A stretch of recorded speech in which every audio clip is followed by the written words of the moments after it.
Shalom. Giving all praises to the Heavenly Father, Yahweh, Bahasham, Yahuashai, Bahasham, Rachahakwarash. Double honors to the apostles, the bishops, the elders at Great Millstone who rule well. Peace and salutations as always to the elect. And I wanted to get into Revelation, the 20th chapter, which is a chapter that goes into a lot of history as well as prophecy. And if you read it, from chapter 1, all the way to chapter 15, it can get confusing around the fourth verse, which we'll go into. The apostles and elders have went through this many times, but the Spirit's on me to go into it as well. And hopefully you brothers and sisters are edified. As you can see, it says Satan bound, which we know prophetically there is a nation of people that are tied to the spiritual demon Satan, because Satan dwells in the heavens, He's on the left hand of the Most High, and he works for the Most High, you see. But on the planet Earth, there is a seed and nation of people, who are closely associated with Satan himself. As a matter of fact, as we always go into in 2 Thessalonians, the 2nd chapter. As you see, it says here, the man of lawlessness. Which when you go into it, is speaking of the man of sin, which is a nation of people on the planet Earth. And that's the biblical Edomites who ran, the fourth beast, which is the Roman Empire. In particular, the Western Roman Empire.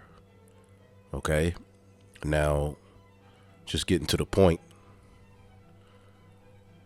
Speaking of this man of sin, the son of perdition, it says this, 2 Thessalonians 2:7, for the mystery of iniquity doth already work.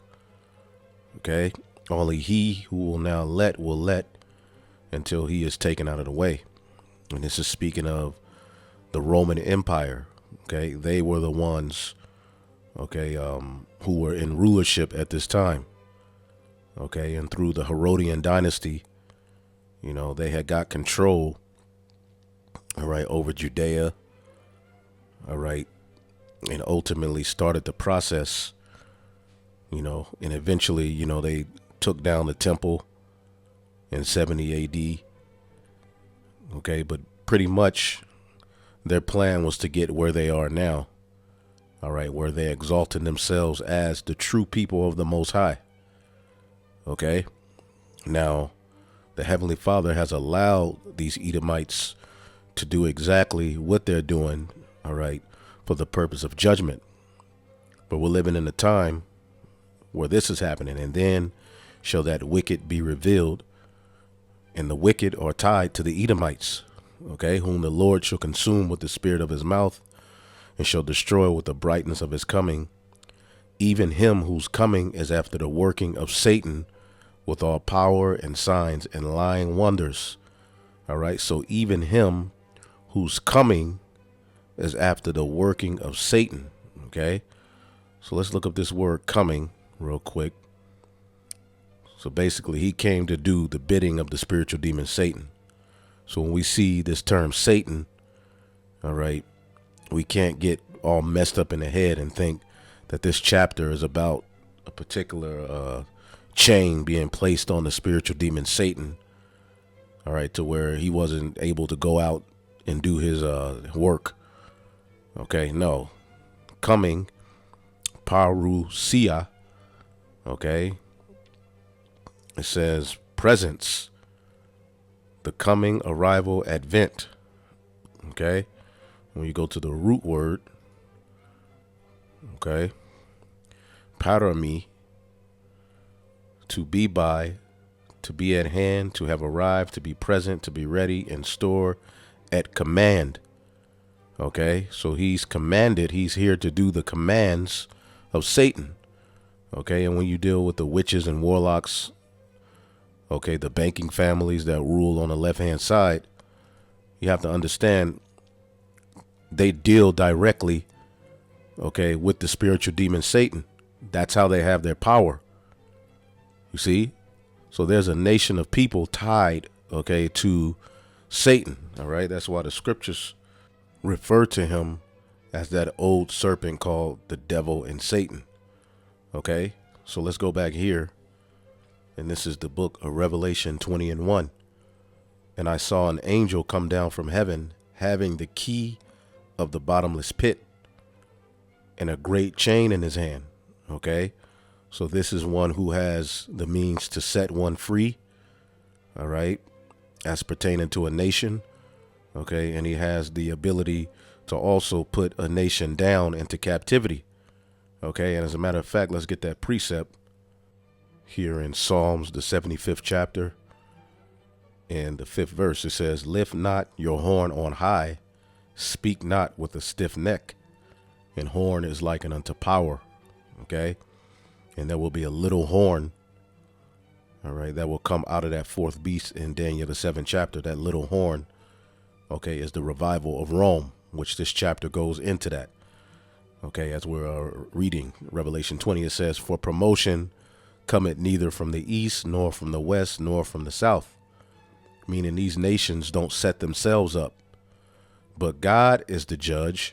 Okay. Yahuashod. He put it down one and set it up another. All right. He put it down one and set it up another. Okay. Which is the theme of what we're reading here in Revelation, the 20th chapter. Also, Daniel, the 4th chapter and the 17th verse says this. This is the matter by the decree of the watchers and the demand by the word of the holy ones, to the intent that the living may know that the Most High ruleth in the kingdom of men, and giveth it to whomsoever he will, and setteth over it the basis of men. Okay. So the Heavenly Father, okay, the Most High God, Yahweh, Bahashem, Yahuashai, okay, via the angels, all right, set particular nations up to rule and also takes particular nations down. It's all fulfilled in the word. It's all prophecy. Okay. So as we go back here, Revelation 20:1, and I saw an angel come down from heaven, having the key of the bottomless pit and a great chain in his hand. And this is not speaking of a region under the, the earth where evil spirits dwell. No, this is just speaking of the region in which Esau was ruling. Okay. Where was he ruling at? In Europe. Where was the ancient Roman Empire, okay, located? In Europe, okay? So what happened is the Heavenly Father took down the Western Roman Empire. He took down Esau, okay? And that chain represents captivity. As a matter of fact, let's look it up. Okay, he had a great chain in his hand, halusis, a chain bond by which the body or any part of it, hands or feet, is bound. Fetters. All right. Fetters are associated and synonymous with captivity, bonds.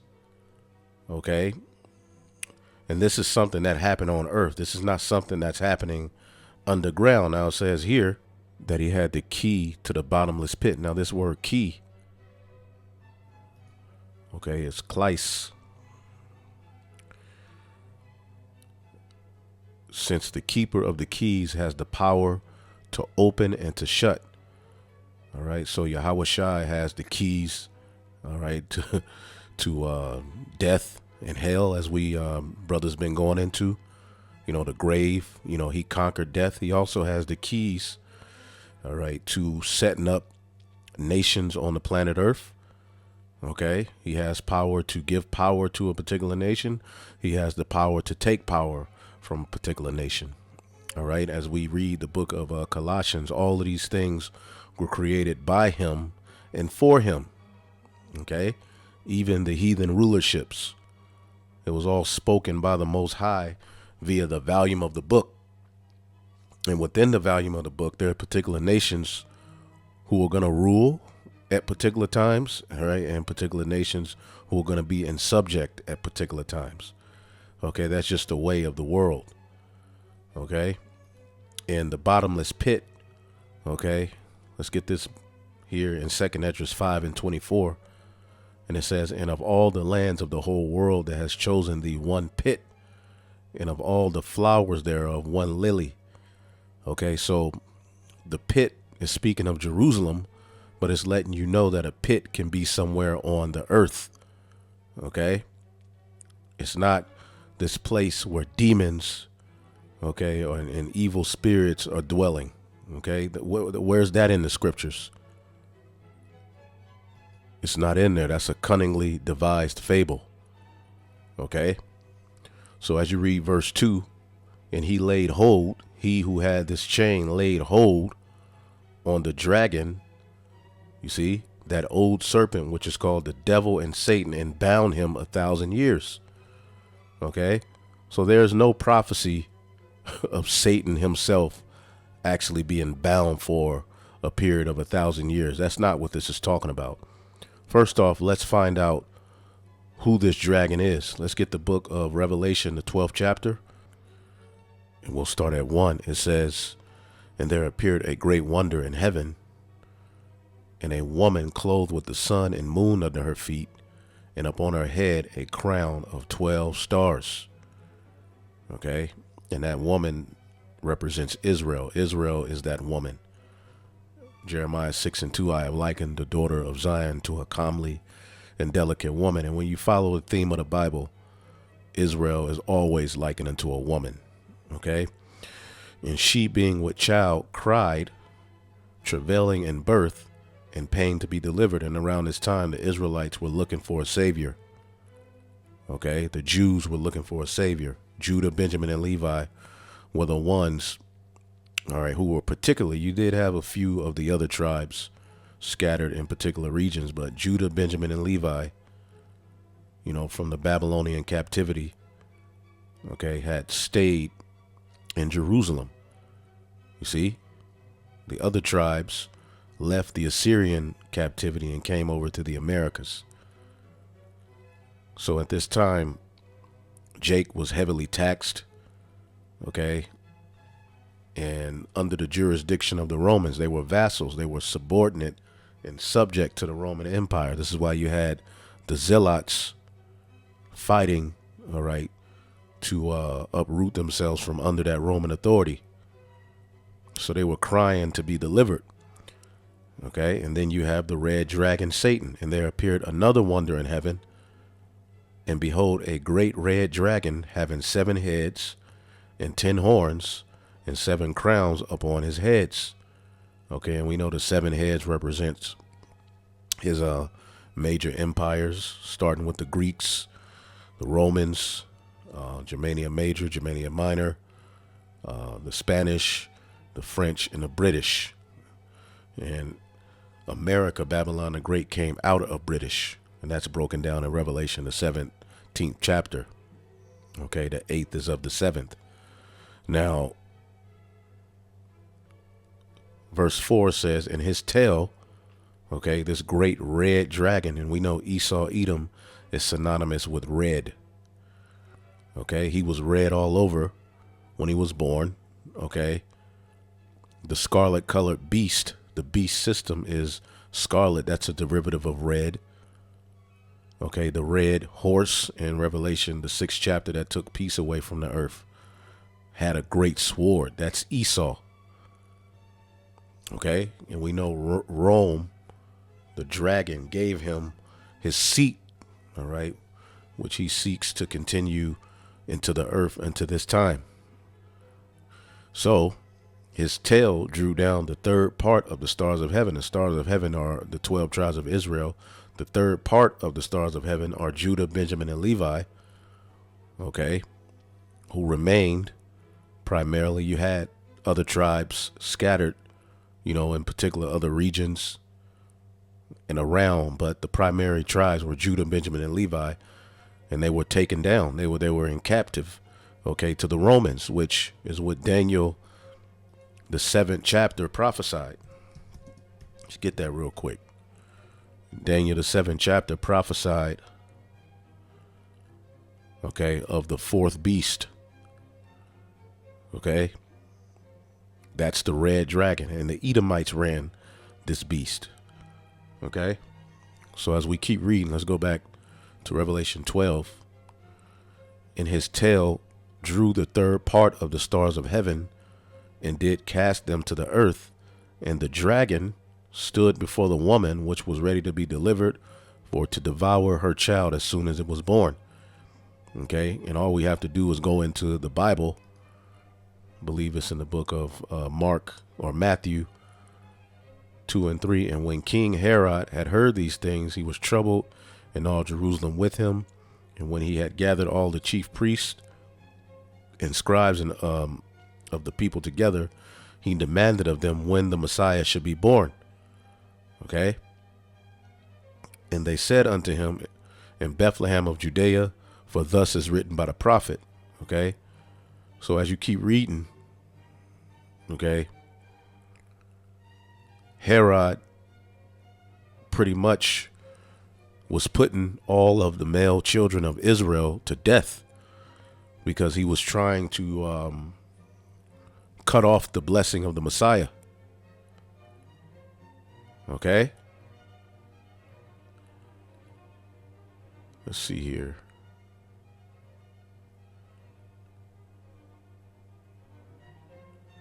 Yep, Matthew 2 and 12. And being warned of God in a dream that they should not return to Herod, they departed into their own country another way.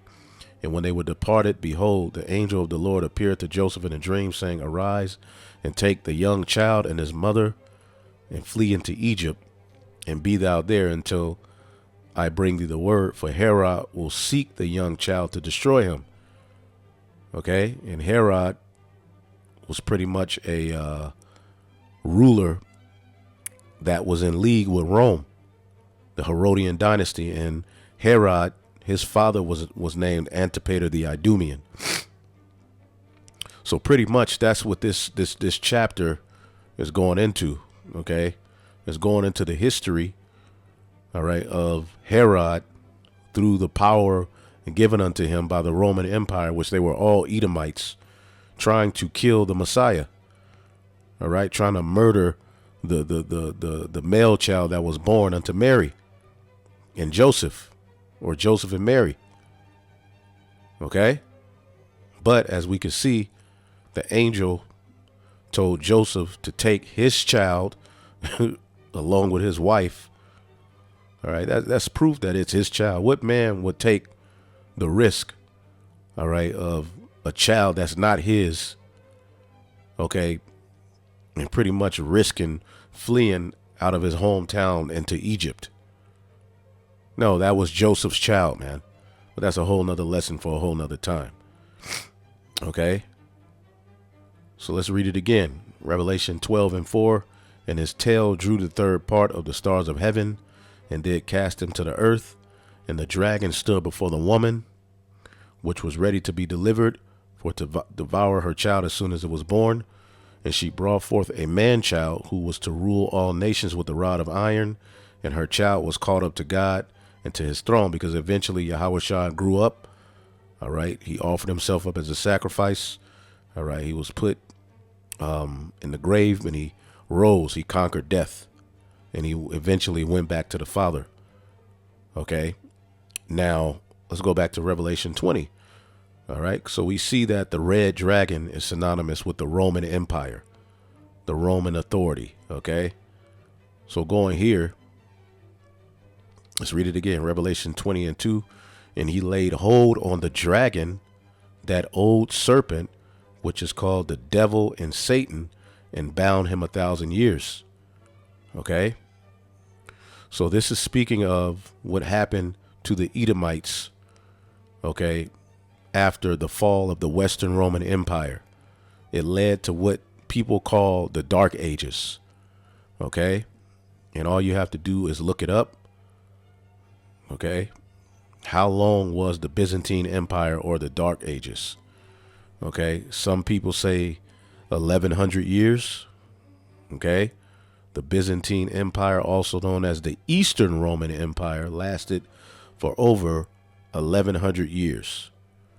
Okay. Some people say 1,000 years. As a matter of fact, here's a video that I did on the subject, a while back, and you have 1,000 years. Okay. How long did the Byzantine Empire last? 1,000 years. So it's right on line with prophecy. And in this video, I kind of go into, particular icons, the Moors and, different Jakes who were ruling at the time.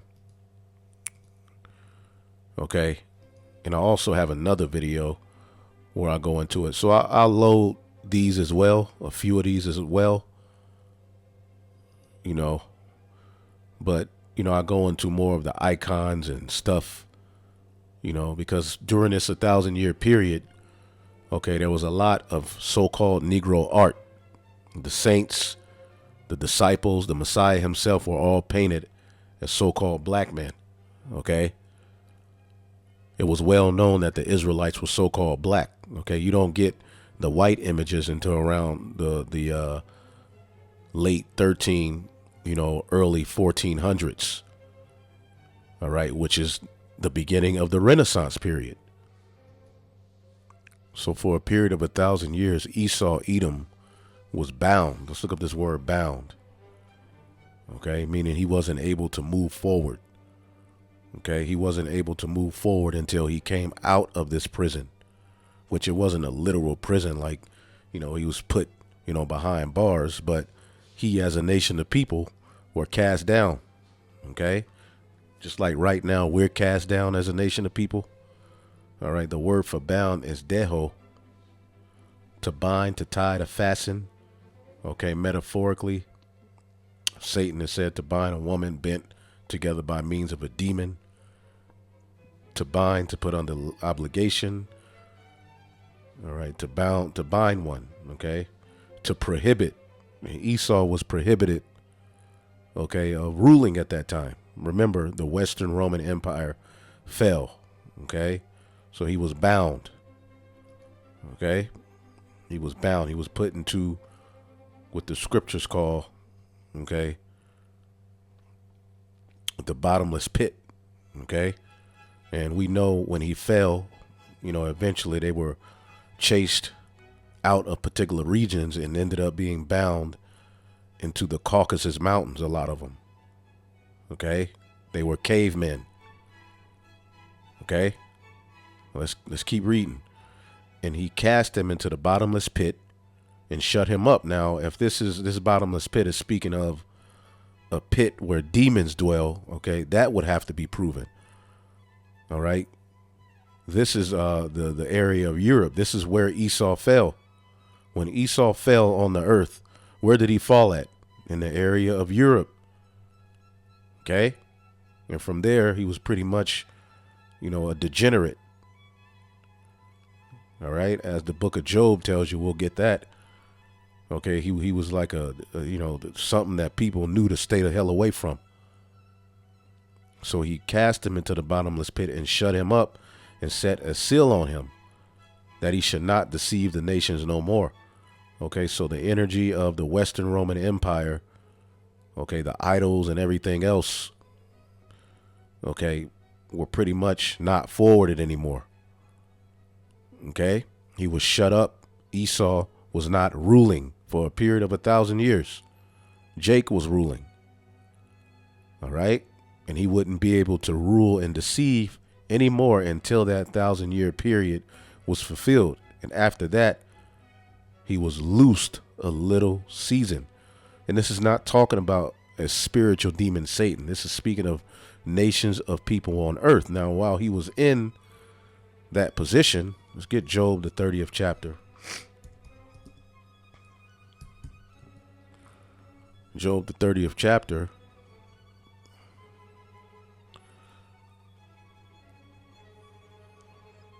Spoke of this in a prophecy. Job 30:1. But now they that are younger than I have me in derision, whose fathers I would have disdained to have set with the dogs of my flock. Okay, here it is. I'm in a low estate, But these bastards who I wouldn't even leave with my dogs are now ruling over me. Yea, whereto might the strength of their hands profit me, whom in old age was perished. From want and famine they were solitary, fleeing into the wilderness, okay, because they were chased out of particular regions, okay, and eventually a lot of them ended up, okay, in the area of Russia, okay, which when you deal with the bottomless pit, you know, Europe, okay, they lack a lot of resources, okay, as a matter of fact, okay, Europe lacks natural resources.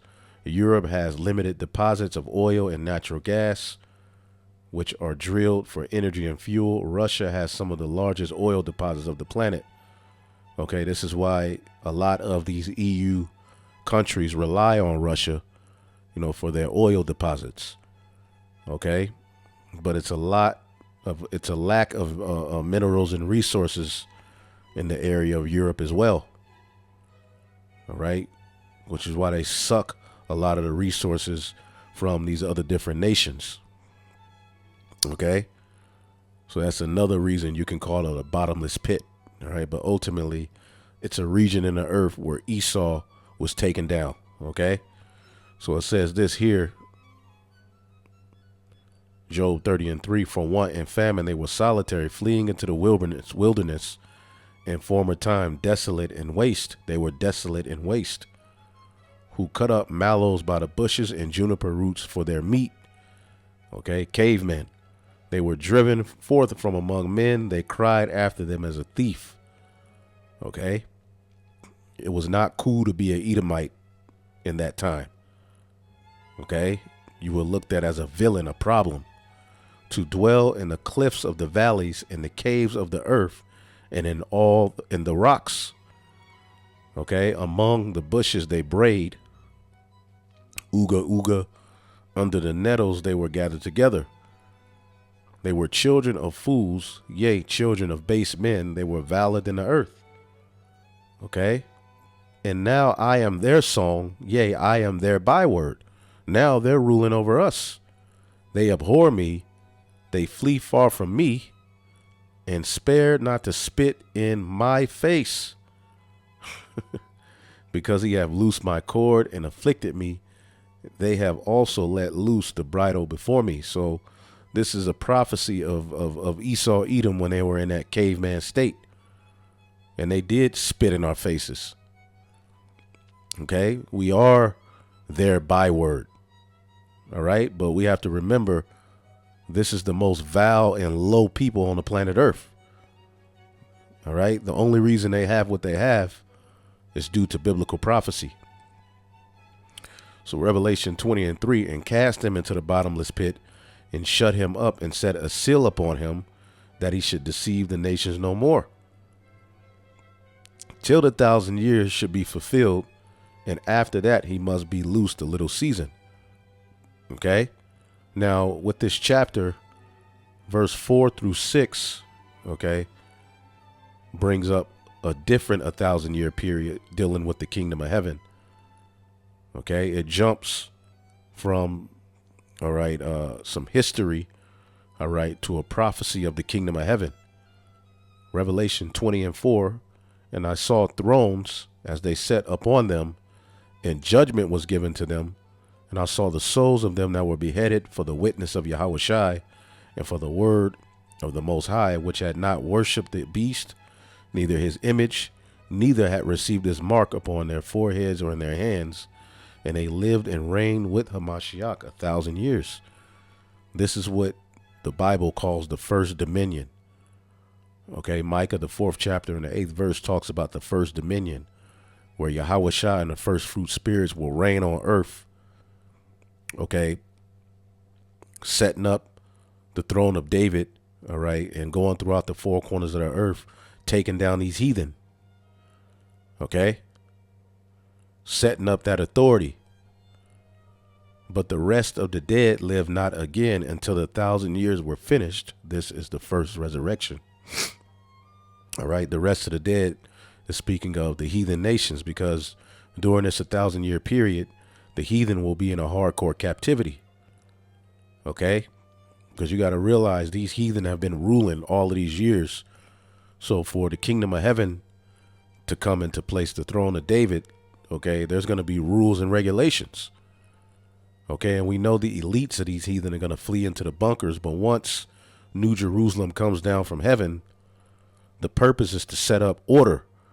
Okay, and this is not talking about, after 1,000 years, then, pretty much the kingdom is going to fall and then the heathen are going to rule again. No. As a matter of fact, when you get the book of Daniel, the second chapter,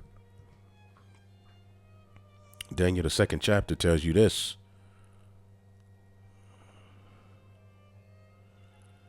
Daniel 2:44, in the days of these kings, okay, shall the God of heaven set up a kingdom which shall never be destroyed, and the kingdom shall not be left to other people, but it shall break in pieces and consume all these kingdoms, and it shall stand forever.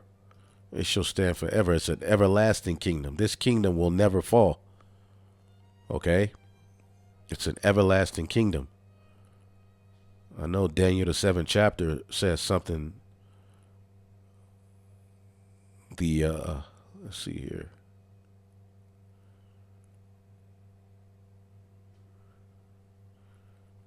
Let's see here. Daniel 7:14. And there was given him who? The Son of Man, Yahuashod, glory, dominion, and a kingdom that all people, nations, and languages should serve him. His dominion is an everlasting dominion which shall not pass away, and his kingdom that which shall not be destroyed. All right. Psalms 145:13. Thy kingdom is an everlasting kingdom, and thy dominion endureth throughout all generations. So this can't be talking about after 1,000 years, Satan is going to rule. No, this is just basically the first resurrection, the first dominion. Okay, where Yahuashod and the first fruit spirits, all right, though, including some of those who were even beheaded, for preaching this message right now. Okay, who refused the mark. Okay, those are going to be the first fruit spirits to rule with Yahuashua on the earth as kings and priests. Okay. Revelation 20:6, blessed and holy is he that hath part in the first resurrection. On such the second death hath no power, but they shall be priests of the Most High and of Hamashiach Yahuashua, and shall reign with him 1,000 years. Okay, and again, this does not mean they're not going to reign any further after that, but that first 1,000-year period is going to be crucial to setting paradise back up in the earth. Okay, because a lot needs to be fixed. Okay, the mindsets of these heathen need to be changed, and that's what the rod of iron is for. Okay, and that's what King Herod was scared of. He wanted to stop that. He wanted to stop Yahuashua from, being growing up and being a sacrifice to bring the nation of Israel, starting with the elect, back to the Most High, so that we can rule in perfection. So this 1,000-year period has nothing to do with the 1,000-year period in Revelation 21 through 3. Verse 4 through 6 is speaking of a whole different time frame. This is speaking of the future reign in the kingdom. Okay. Now, when you jump to verse 7, okay, it goes back to what was being spoken of in verse 3. All right. So you would basically read 1, 2, 3, and then you would jump to 7 to finish the understanding on him being loose for a little season and Satan being bound. Okay. Revelation 20:7, and when the 1,000 years are expired, Satan shall be loosed out of his prison. Okay, so was Satan in an underworld where a bunch of unclean spirits were? No. Basically, okay, the Renaissance. Okay, as a matter of fact, let's get the book of Malachi, the first chapter.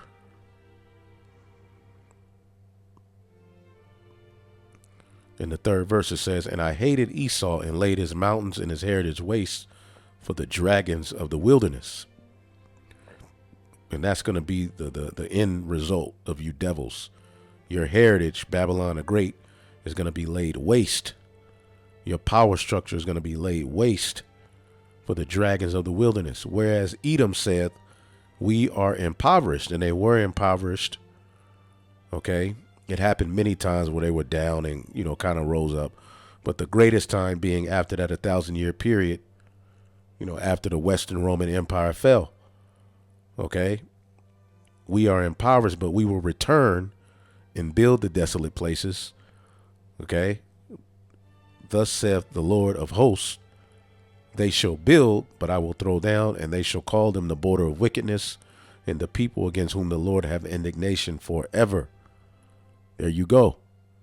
Okay, so they said we will return. Okay, when 1,000 years are expired. Okay, the word return, shawab, to return, to come or go back, to turn back, to restore.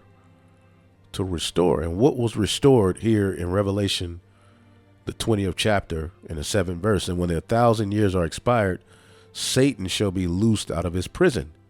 That is the Renaissance period. Okay, this is the deadly wound being healed. Okay, in Revelation, the 13th chapter. Okay. Revelation 13:2, "And the beast which I saw was like unto a leopard." The Greeks was the beginning of this power structure, and his feet were like unto a bear. Speaking of Russia, okay, this system is gonna be ended through an assault by Gog Magog in various different countries. We'll show you that as well. "In his mouth as the mouth of a lion." Okay, Great Britain, which that was a big part of rebirth of Rome. "And the dragon gave him his power." The ancient Roman Empire gave this beast system its power. Started with the Greeks, but Rome gave them their power and his seat and great authority. "And I saw one of his heads as it were wounded to death." Let's look at this word wounded. Okay. Saphadzo. Okay. To slay, to slaughter, butcher, mortally wounded. Okay. So the Edomites were taken down for a period of 1,000 years. Okay. But guess what? And his deadly wound was healed. Let's look up this word healed. Therapio. Therapy. Okay. To serve, to do service, to heal, to cure, to restore to health. Okay. So let's look up the Renaissance period.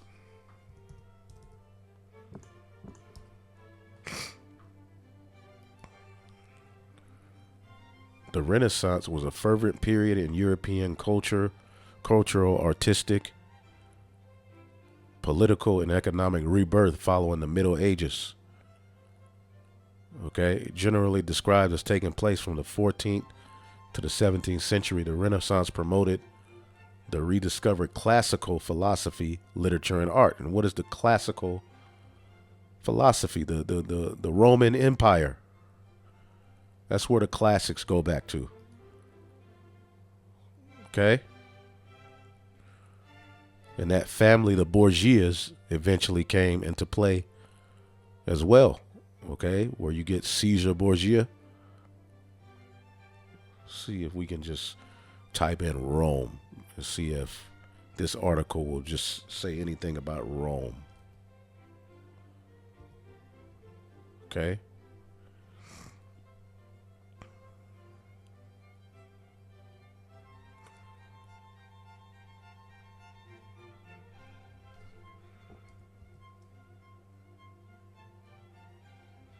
Boom. It's all dealing with the ancient Rome. Okay.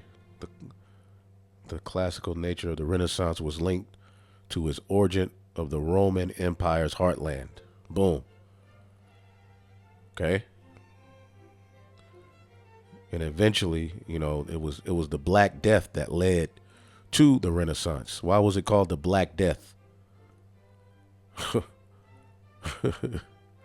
Why was it called the Black Death? As you can see here, the Eastern Roman Empire fell due to what is called the Black Death, and that led to the Renaissance period. Okay? Which, boom. Okay? Classical antiquity. See what classical antiquity is. Classical antiquity, okay, interlocking civilizations in ancient Greece and Rome, known as the Greco-Roman world. That was what was rebirth into the earth. So when 1,000 years are expired, Satan shall be loosed out of his prison. That's the deadly wound being healed. Okay, and that's proof that the prison, the bottomless pit, was Europe, because where was the Renaissance? In Europe. Where were they cast down? Europe. And pushed into different, regions and areas. But it's pretty obvious when you go into the scriptures that this is not talking about a bottomless pit where particular demons dwell. That wouldn't make any sense.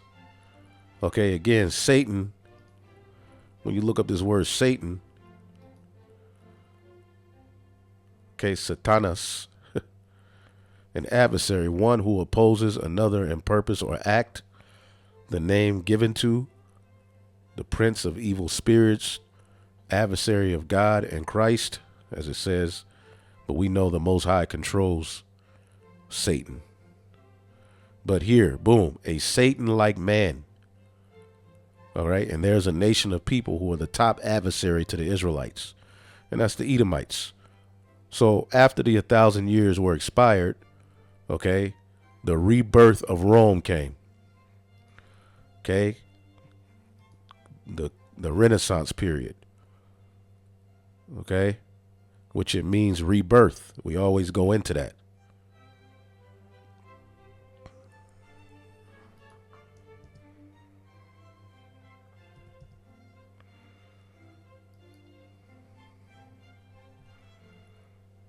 Okay.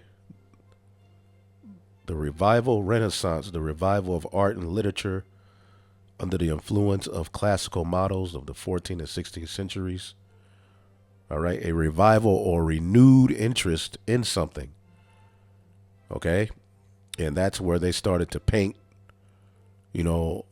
over the dark images. Okay. And create all of this art. Okay, that would become popular into the modern world we know. Okay. But before that, you had what is known as the Dark Ages. Okay. The Dark Ages.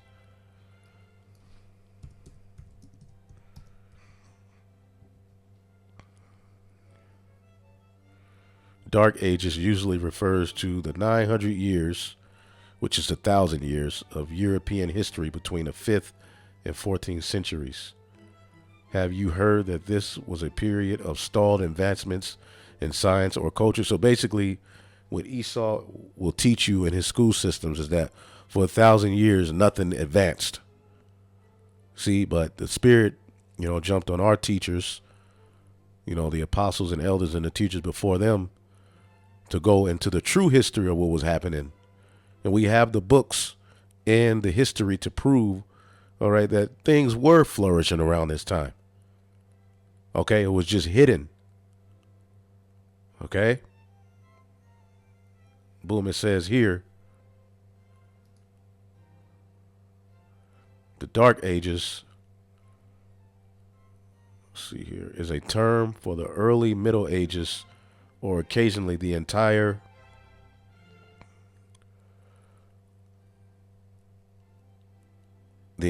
Middle Ages in Western Europe after the fall of the Western Roman Empire. All right. The concept of a dark age originated in the 1330s. Okay. Why would they call it the Dark Ages?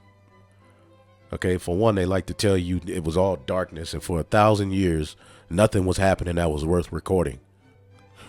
And then this mysterious Black Death, which was a plague, killed off 2/3 of the people who were ruling. Why is it called Black Death?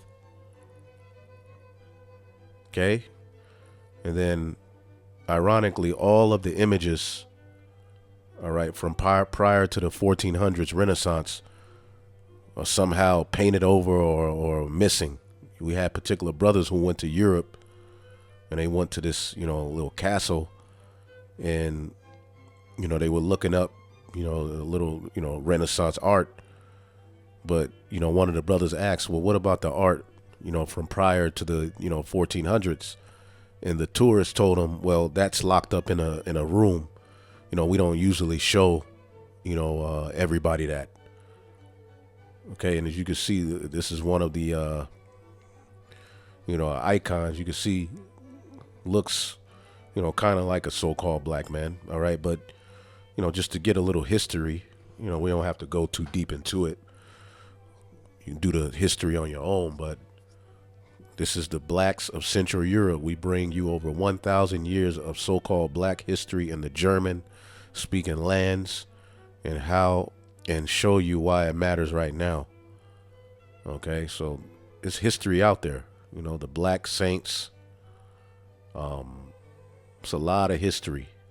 And there's a website. I have to find that website that goes into a whole bunch of the actual history, man. Okay.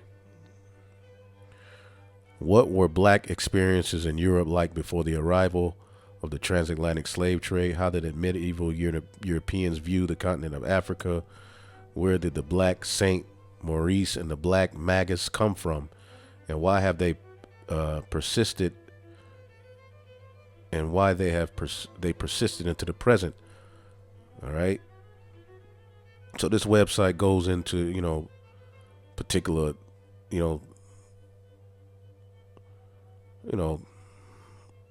art, 8 stunning images of people in medieval Europe. Okay. But it's all hidden. Why? Because, again, the scripture said the earth is given into the hands of the wicked, and they covered the faces of the judges thereof. If not, where is and who is he? So they not only, painted over the dark images and destroyed a lot of the art, but they set up a whole wicked system into the earth. Okay, Othello. Okay, a Moorish general. Now, when you look up Othello, okay, if you just type in Othello, you're gonna think he's a so-called white man. Hell, what's this guy's name? Casanova. If you look up Casanova, you're gonna see a picture of a white man, but all of his friends describe him as having a dark African tint. Okay, so these devils have lied about a whole hell of a lot. Okay, but the Sybil, all right. I mean, and it's a whole bunch of history to look up, but just know we ruled, all right, in Europe, in these regions, man. And it's well known, okay? The black kings and queens that ruled Europe for almost 700 years. The Moors. I mean, you can look it all up, but yeah, the so-called blacks ruled. Okay, and it's not just the Moors, which were Negroes who got into Islam. All right, who were the blacks that ruled the Dark Ages? History confirms that the Moors ruled Europe, primarily Spain and Portugal, for almost 700 years. All right, but it went deeper than that. Okay, and Esau hid this history from you Israelites, but now that we're telling him he's going into captivity, okay, some of them are bringing it up. Well, you had us in slavery as the Moors. Well, wait a minute. You never taught that in school. That's never been though. Where'd you get that at? But again, there's various sites that go into the history, but for the purpose of the lesson, we're just going to move on. Okay, so let's read this again. Revelation 20:7. And when the 1,000 years were expired, Satan shall be loosed out of his prison. Let's look up this word loosed.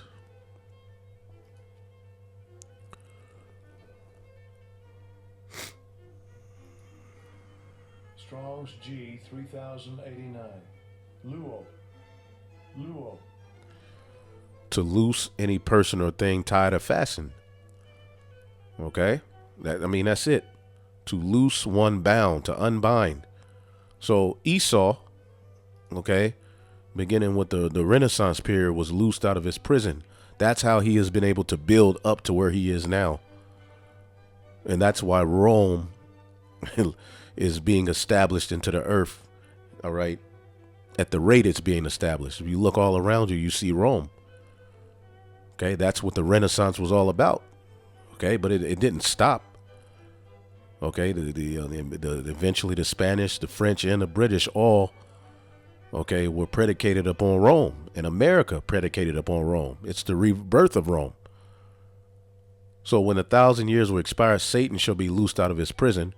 And if you're saying this is not, Europe, then show us a scripture where Satan, all right, because Jacob say they agree that it's talking about the dark ages, but the bottomless pit is a place where demons dwell, just so they can oppose themselves. So you mean Esau was taken down for 1,000 years and went into a lower region where bugged out demons were? No. And what did he do after he was loosed out of his prison? He shall go out to deceive the nations which were in the four quarters of the earth. The earth was given into the hand of the wicked. Let's get that real quick.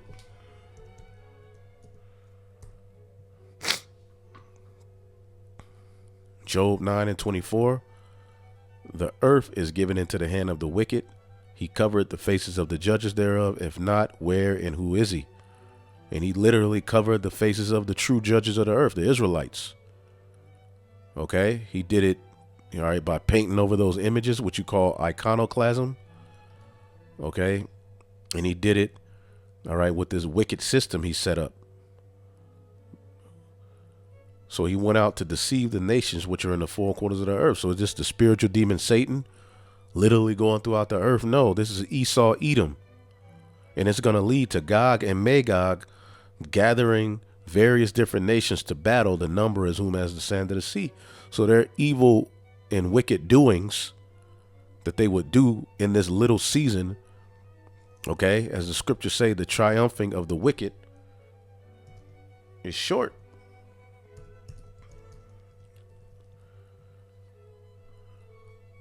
This is his little season. Job 20:5. That the triumphing of the wicked is short, and that the joy of the hypocrite before a moment. Okay, so they've been able to triumph up to this moment. Okay, but this is that little season spoken of in the third verse. He would be loosed a little season. From the Renaissance unto now is that little season. Okay, and boy, look what he's done.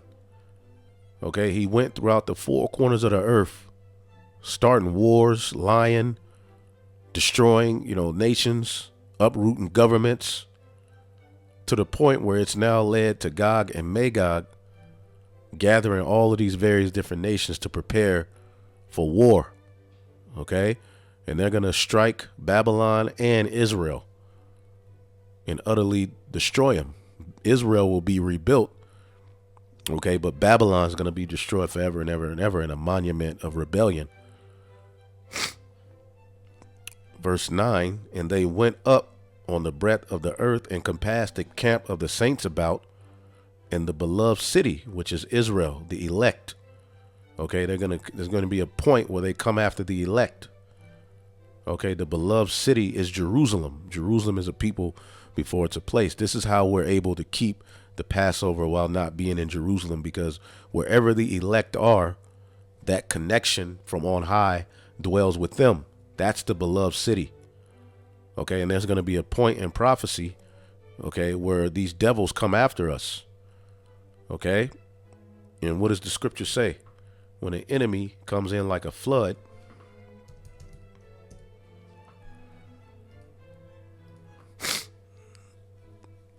this is the book of Isaiah 59:19, so shall they fear the name of Yahweh from the west. Okay, the northwestern hemisphere where this word is coming out. Okay, in his glory from the rising of the sun, when the enemy shall come in like a flood, the spirit of Yahweh shall lift up a standard against him. Okay, so we know also according to Revelation, the 12th chapter, I believe, let's see here.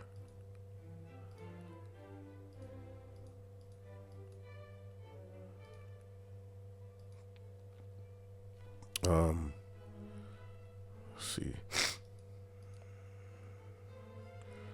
Let's just get it. Revelation 12. They're going to come after the elect. The dragon, right?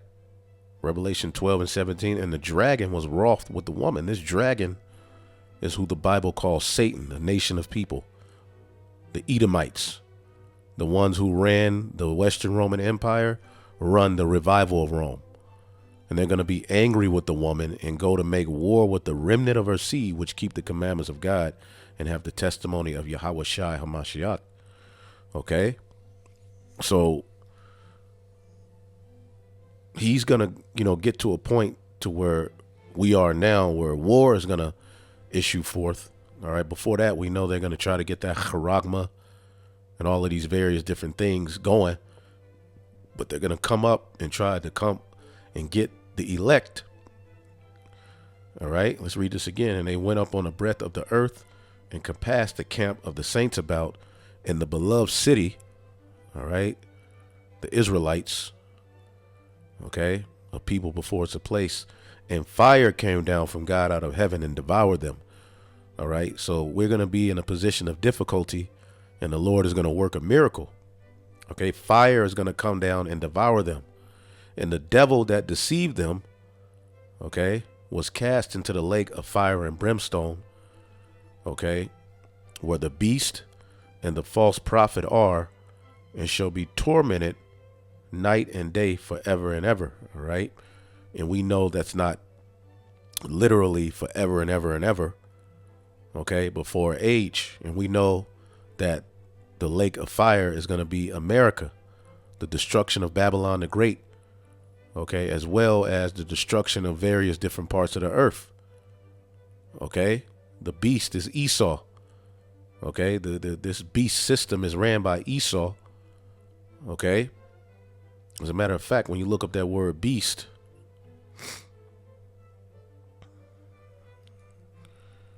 it's therion, metaphorically a brutal, bestial man, savage, ferocious. Okay, so this power structure is going to be totally destroyed. Okay, and the false prophet is the Roman Catholic Church, the Vatican. All right, that's going to be destroyed. Right, so the Lord is going to come back. Okay, there's going to be war going on. We know that these nations are going to shoot missiles on America, Israel. It's going to be war throughout the earth. And then the chariots are going to return and deliver the elect while that war is going on. All right. Right before those missiles hit America, the Lord is going to take the elect up out of this place. Revelation 11 says this. Revelation 11.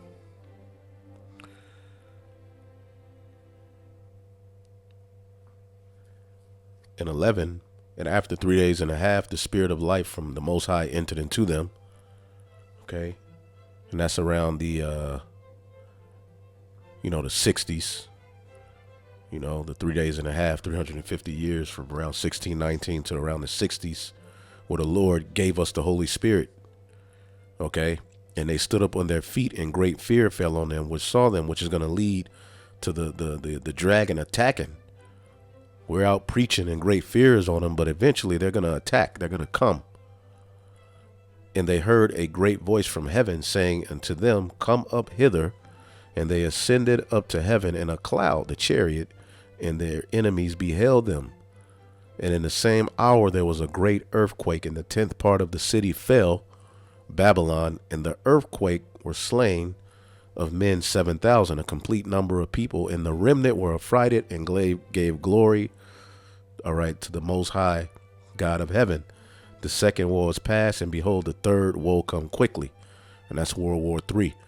Okay, so boom, that great earthquake is going to come from destruction.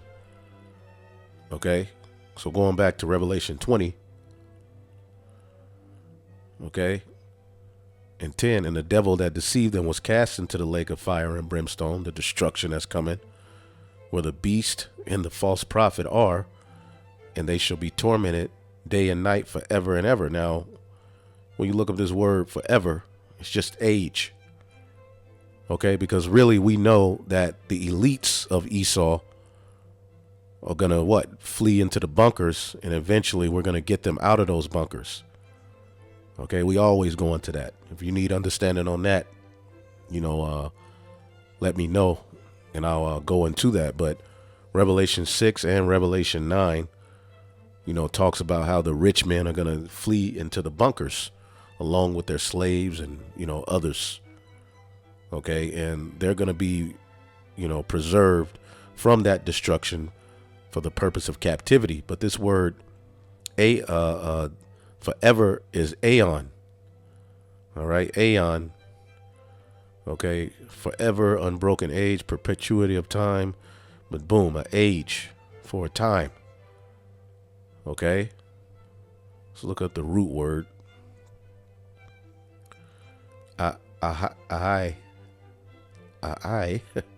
perpetually, incessantly, invariably, at any and every time, when according to the circumstances of something is or ought be done again. Okay, I never seen this word, but let me see what it means.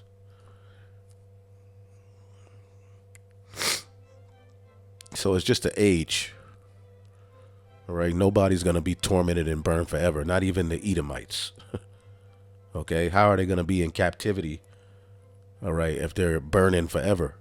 It doesn't make any sense. Without interruption, constantly.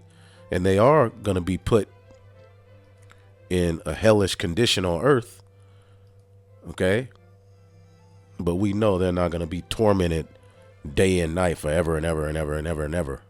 Even the Edomites have an end to their, captivity. All right. And then it says judgment and the throne of God. And I saw a great white throne and him that sat on it, from whose face the earth and heaven fled away, and there was found no place for them. Now, as a matter of fact, let's just get Revelation 6. Okay, because that white horse is talking about Yahuashod coming on that chariot. Okay, Revelation 6 and 2. And I saw and behold a white horse, and he that sat on him had a bow, and a crown was given him, and he went forth conquering and to conquer. And this is what Yahuashua is going to come do. Okay, he's going to come to conquer and take down these various different nations. Okay, now when he does that, Revelation 6 and 14, and heaven departed as a scroll. That's the destruction when it is rolled together, and every mountain and island were moved out of their places.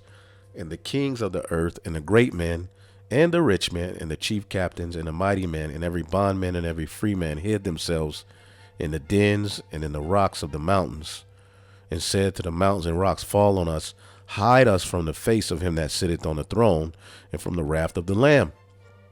For the day of his great wrath is come, and who shall be able to stand? Okay, also Revelation 14, or Revelation 19,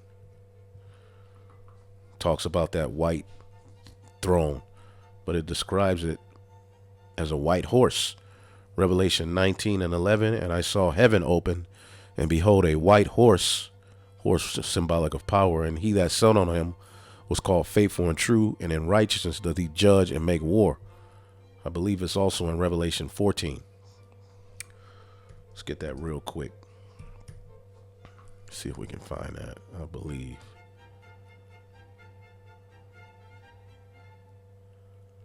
Yep. Revelation 14:14. And behold, I looked, and behold, a white cloud, the chariot. Okay. And upon the cloud one set like unto the Son of Man, having his head on his head a golden crown, and in his hand a sharp sickle. All right. That's talking about Yahuashod, man. Okay. So reading back here again, because when this destruction happens, the elect are going to be beamed up.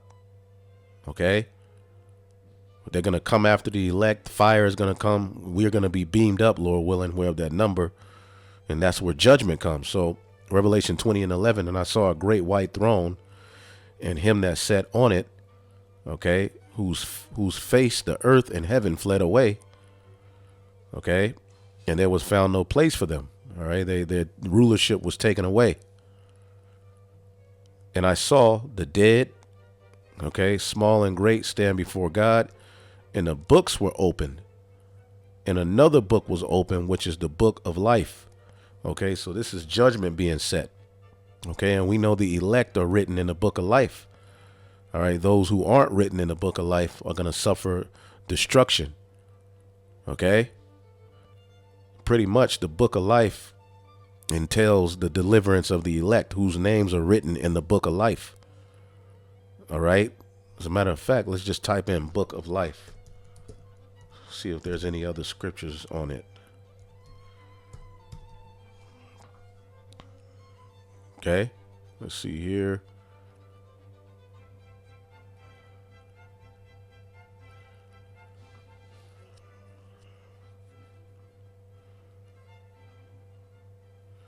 Revelation 17:8. And the beast thou sawest was, and is not, and shall ascend out of the bottomless pit, and go into perdition. All right. And they that dwell on the earth shall wonder, whose names were not written in the book of life from the foundation of the world. And they shall behold the beast that was, and is not, and yet is. And that's speaking of Rome, and it was forwarded by America. Okay, but the peoples whose names were not written in the book of life, right here, Revelation 13:8, and they that dwell upon the earth shall worship him, whose names are not written in the book of the life of the Lamb slain from the foundation of the world. Okay, so Revelation 21:27, and there in no wise shall enter into it anything that defileth, neither whatsoever worketh abomination or maketh a lie, but they which are written in the Lamb's book of life. The book of life is ultimately where the elect's names are written, those who are going to be with Yahuashod is coming. Okay, so let's read this again. And I saw the dead, small and great, stand before the Most High God, and the books were opened, and another book was opened, which is the book of life. The books is judgment. All right, but the book of life is where the elect, okay, are written in. And the dead were judged out of those things which were written in the books according to their works. Okay, and the scriptures say we must all stand. Forget how it's written. I know it's in Corinthians. Let's see. We must all. 2 Corinthians 5:10, for we must all appear before the judgment seat of Hamashiach, that everyone may receive the things done in his body according to that he have done, whether it be good or bad. There you go. Also, Revelation 11. Okay, Revelation 11:18, and the nations were angry, and thy wrath is come, in the time of the dead, that they should be judged, these heathen, okay, the 2/3, and that thou shouldest give reward unto thy servants, the prophets, and to the saints, and to them that fear thy name, small and great, and shouldest destroy them which destroy the earth. Take down Esau. Esau is the end of the world. Habakkuk also saw, we'll get that real quick and then finish it up. Habakkuk himself saw something similar. He saw the same vision, but, you know, they all described it in their own way. God's deliverance of his people. And we know that's going to come with great destruction, man. Okay. This is Habakkuk 3:2. O Lord, I have heard thy speech and was afraid. O Lord, revive thy work in the midst of the years. In the midst of the years, make known. In wrath, remember mercy. So in a wrath that's to come, we want him to remember mercy. And that's through Yahuashod, the elect are going to get mercy. All right. God came from Teman and a holy one from Mount Paran. Just like when, the angel came to deliver the law. Okay. That's how he's going to return through that same, that same area. He's going to return to eventually deliver the elect. Selah, his glory covered the heavens, and the earth was full of his praise. Okay, that's these angels. Okay, Yahuashua and the angels, man. And his brightness was of the light, and he had horns coming out of his hand. That's the fire. Okay, that's going to be coming from those chariots. Okay, and the deliverance of the people synonymously. And there was the hiding of his power. All right, the secret chambers, the chariots. Before him went the pestilence, and burning coals went forth at his feet. He stood and measured the earth, and he beheld and drove asunder the nations, and the everlasting mountains were scattered, and the perpetual hills did bow. His ways are everlasting. So this is speaking of the Lord coming to deliver his people, man. Okay, verse 12, thou didst march through the land in indignation. Thou didst thresh the heathen in anger. Thou wentest forth for the salvation of thy people, even the salvation of thine anointed. Thou woundest the head of the house of the wicked by discovering the foundation to the unto the neck. Selah. Okay, well, there you go. Okay, so finishing off Revelation 20:13, and the sea gave up the dead which were in it, and death and hell delivered up the dead which were in them. And they were judged, every man according to their works. Okay, so at this time, there's going to be people literally being raised from the dead, either for deliverance or for destruction.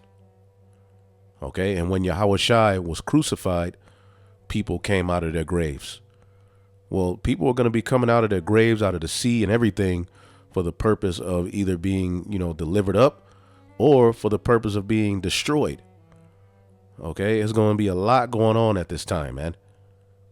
Okay, and death and hell, all right, which is this condition on earth, okay, were cast into the lake of fire. How in the hell are you going to cast hell if it's a burning place into the lake of fire?